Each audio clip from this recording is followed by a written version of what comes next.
Hey y'all, I have a really fun video to share with y'all today. I am going to be using scrap paper and these beautiful chipboard sheets to create some heavy layered embellishments.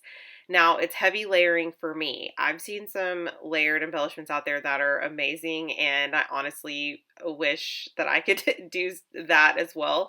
But this is going to be different for me, and I'm really excited to share this video because I'm not using any punches, I'm not using any dies. I'm barely using scissors. I do a lot of tearing in this video. I'm using tape runner and glue, and honestly, you probably don't even need tape runner.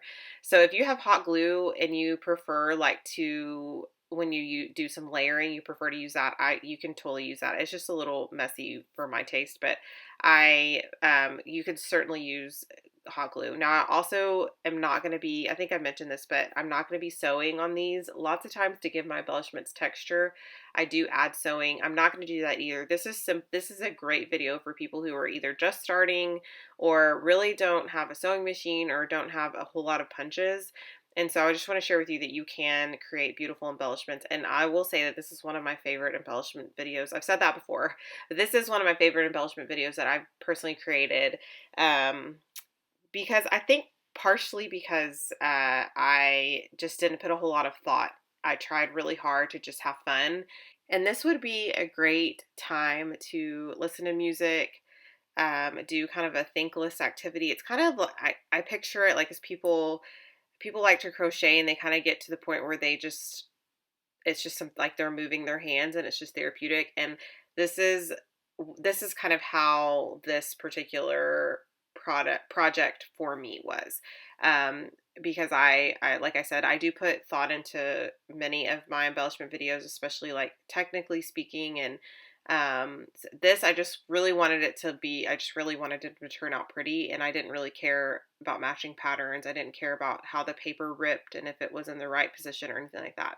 So I'm going to kind of walk you through what I did. I at first tore a piece of paper to the size that I liked. I added a couple of pieces of chipboard right on top of that pattern paper. I started adding, don't be afraid to add chipboard on top of one another, and also don't be afraid to add things in the back poking out. I think that's a big reason why people get a really great layered look, is that you don't get it perfect the first time layering from the bottom to the top. You certainly can add layers in the back, which is what I did with the doily. And then I kept looking at this and I kept thinking I wanted to add a little bit more, because after all, I did want this to be a little bit different for me. And again, it's heavy layering for me. So I think this is a great time to use up some scraps that you have in your stash, that you're not really sure what to do with.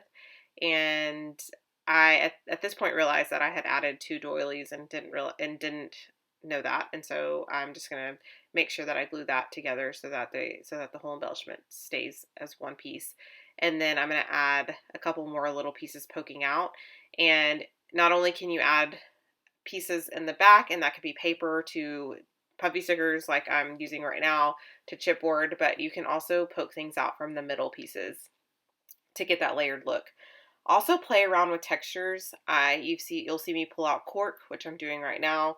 You'll see me pull out, I think I pull out some vellum. I know I pull out vellum and I believe some tissue paper. So just play around with texture. Again, I want this to be kind of like a thankless project for you all, and just create some fun stuff that you guys like and that is just your taste. Okay, so on this one, again, I'm not using punches or tools or dies or anything like that. So I am taking my scissors, I'm making a little wonky circle. This is one of my favorite ones, and I'll kind of walk you through why. I just started, I was like, I'm just curious. I just want to know if I just tear paper and just start adding it on top of each other and kind of offset it a little bit, what is this going to turn out like? And I really love the way it turned out. Now, it was really hard for me not to use my sewing machine, but I made a conscious effort not to do that because I really wanted those of you, like I said, mentioned before, if you didn't have a sewing machine, I wanted you to be able to recreate these. And so this would be a great one, I guess, all that to say, this would be a great one to sew right on top of. But I'm just taking different pieces of paper, not thinking, again, too much about color or patterns. I'm not too worried about adding blues on top of blues or greens on top of greens. It's just kind of going with the flow.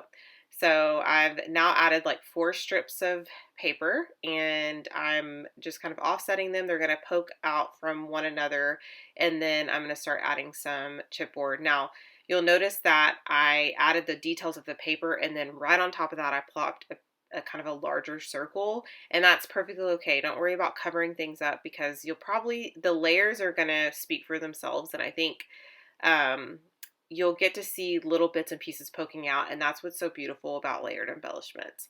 At this point, I'm pulling out I have a bin underneath my desk that has different textures in it, and so I have like chipboard. That's where I keep my vellum. I don't have a lot of vellum. I used to use vellum a lot, and when I say a lot, I mean I really especially the colored vellum. I really enjoy using that on projects and kind of getting just a different material in the mix. And so right now I'm just kind of looking through this box that has it's kind of my catch-all for when I'm creating something it's not cardstock or pattern paper. I throw it in that bin. So I have some dictionary paper, I have some tissue paper, and then also some vellum.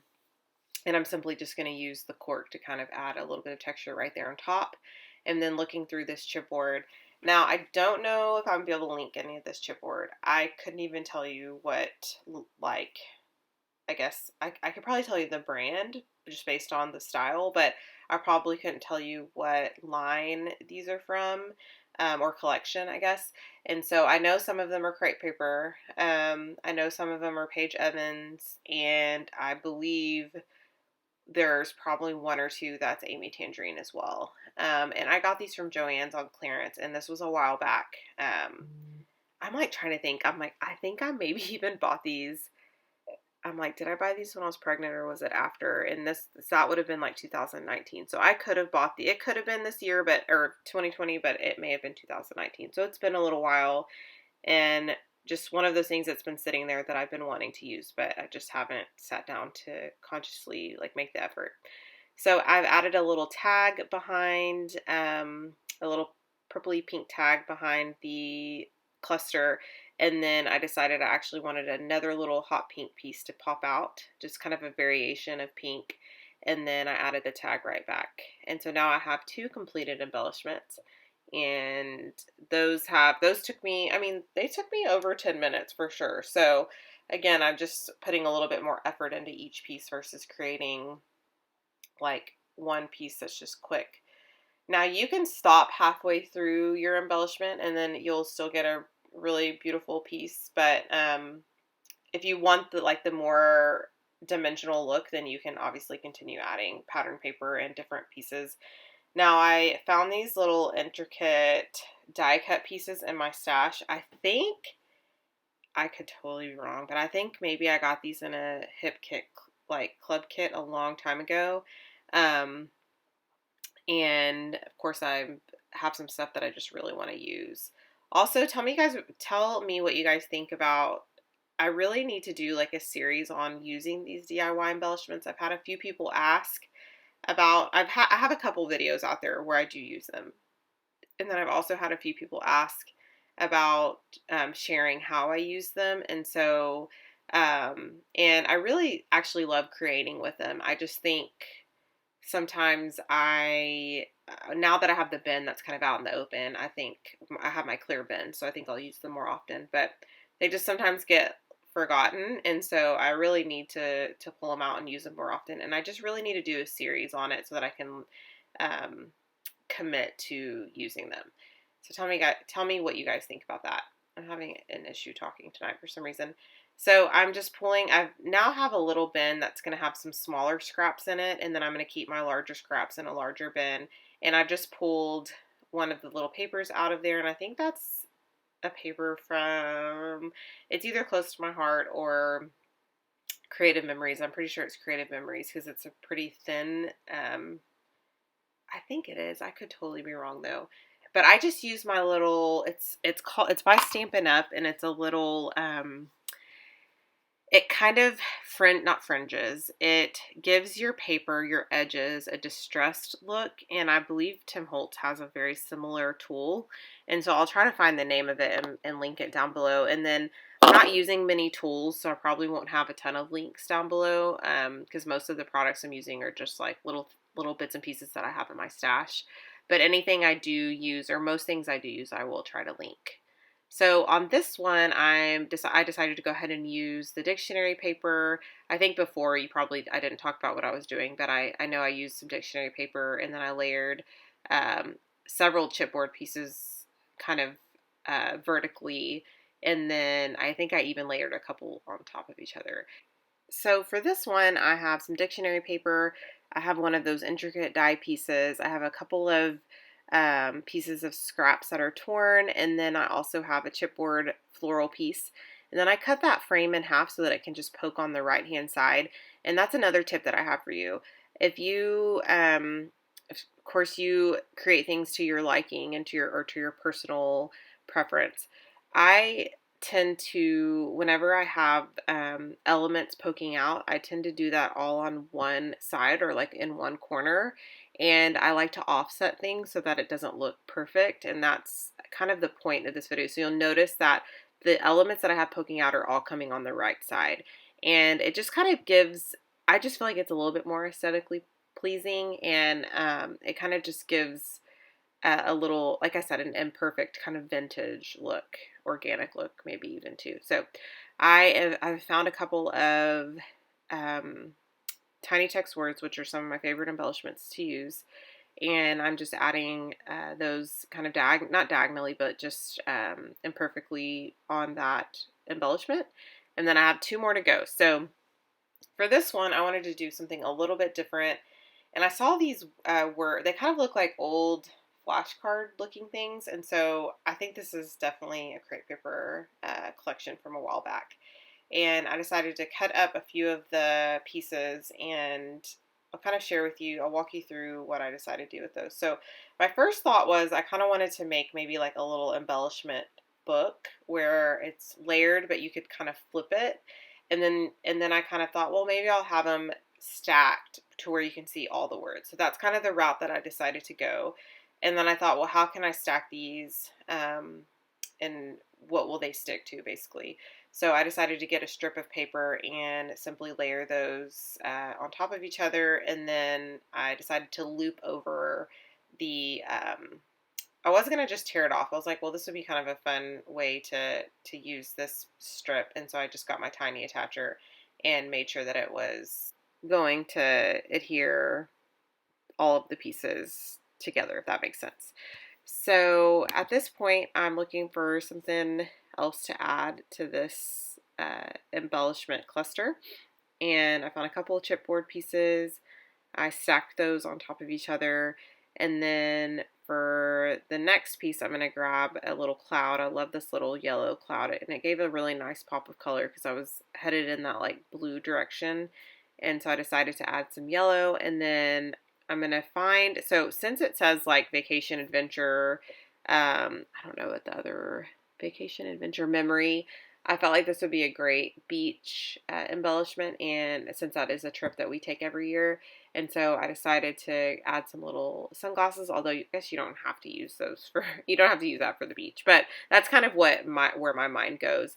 And then I added a little doily just kind of poking out, and then I'm going to continue adding a couple of more pieces just for like additional texture, and then I'm going to call that one done. And then the last thing, I kind of was just, I toyed with the idea of adding one more piece behind that, and I'm trying to remember now if I ended up adding anything else. I do end up adding a little piece of vellum poking out, and I couldn't quite decide which side I wanted to do it on, and I did end up going with, I believe I ended up going with the left-hand side where the doily was. So adding that finishing touch, and it's just nice, like once you take a look at these embellishments kind of just sitting on your desk or actually incorporated in your project, it's kind of nice to see the detail or like the thought that was put behind it, even though it looks, I guess it looks like a lot of thought was put into these. And so that's what's nice about them is sometimes when I see layered embellishments, I'm like, wow, that really turned out nice. Like there's a lot of layers to that and a lot of pieces that this person like incorporated. And that's kind of the look that I was going for. So for this one, I decided I'm just going to get a little crazy with the chipboard and I'm going to add several pieces right on top of each other. So I found a rectangular piece that said love, although you won't be able to see the love anymore. And then I added a circle chipboard piece. And then I added a little floral leaf coming out from behind the camera on top. And at this point, I'm trying to decide what else I want to add. And I really love the way this one turned out. You'll see that at this point, I'm looking at some of my cardstock embellishments just to see if there's anything else I want to add. And I found an ampersand, but it doesn't matter. You don't end up seeing that. I just added the cream paper to the back, so that's all you see poking out. And then I found a little word sticker that says Saturday. And I do feel like I take more pictures on the weekend, so I know that's something I'll use. And that's another tip that I have is when you're creating embellishments and you're using words, use words that you know you're going to use or that you know you have an upcoming project for. So if it's like a fall project, you can use words that you know are related to that. Or if you have a vacation coming up, create embellishments for your vacation. Or use your generic words like little moments or together or family or whatever, just because you want to be able to use them up. That's kind of the main point. At this point, I'm trying to put my things away. I do not know why I'm still filming this. And that is pretty much it. I have a couple of still photos for y'all so you can check out the final product. I hope you guys enjoyed this process. Let me know if you did by giving me a thumbs up, and you can even leave a comment and letting me know what you think. I will talk to you guys very soon. I really love the way these turned out, so I hope you guys did too. Talk to you soon. Bye.